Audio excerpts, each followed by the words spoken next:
False alarm, everybody, the fight is on. Dustin Poirier has turned around, signed the agreement. There seemed to have been some miscommunication on his side, and he announced it himself. So Dustin came out and said, quote, "Sorry folks, I jumped the gun. I couldn't get a hold of my manager for a few days. I just spoke with him and Hunter. Misunderstanding on my part. Fight is on. See you March 9th, Miami."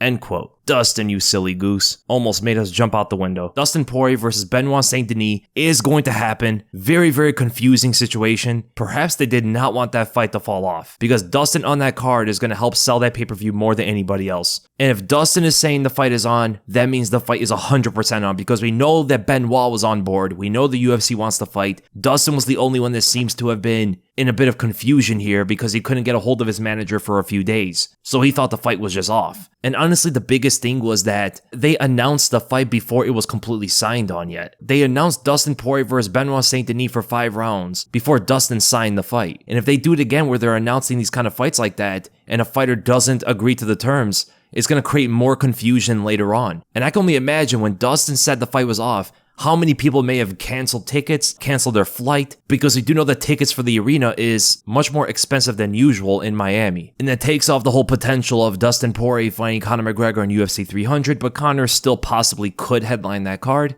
I'm just happy this fight is back. I'm happy Dustin's going to be on 299, and we get to see another veteran, top-ranked contender defend his spot against an up-and-comer. I can only imagine at this point what other fights have not been signed but have been announced. I'm thinking maybe Robert Whittaker and Paulo Costa, right? Because Paulo Costa never signs on these fights and they always announce like they're going to happen. We might see another false alarm with Whittaker and Costa. We'll see. And potentially how many fights on like 300, 290? How many of these fights do we know are actually on at this point? Hopefully they're all on. Hopefully we got all the fights intact. No pullouts. I was worried a fight from 299 or 300 was going to pull out. And gladly it seems to be pretty good from now moving forward.